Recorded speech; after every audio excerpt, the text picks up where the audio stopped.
ते झारखंडला राज्यपाल होते.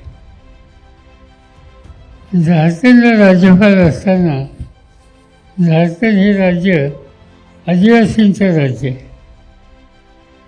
आदिवासींची संख्या सर्वत्र तिथं जास्त आहे.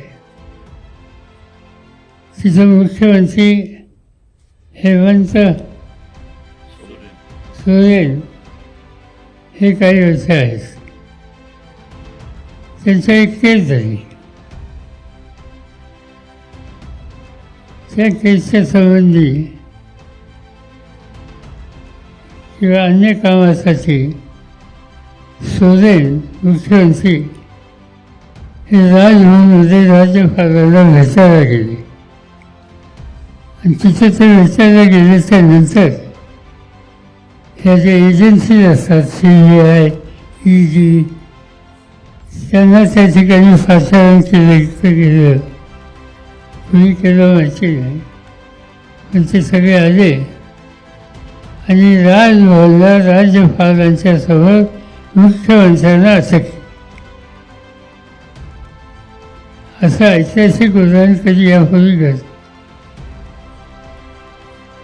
मुख्यमंत्री सांगत होते की राजभवनात मला अटक करू नका, मी बाहेर येतो, रस्त्यावर अटक करा, माझ्या ऑफिसमध्ये येतो तिथं अटक करा,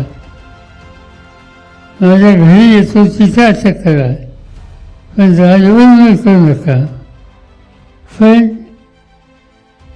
असे जे महाराष्ट्राचे राज्यपाल आहेत आणि उमेदवार आहेत त्यांच्या उपस्थितीमध्ये राज्यपालांच्या राजभवनामध्ये मुख्यमंत्र्यांना अटक केली गेली.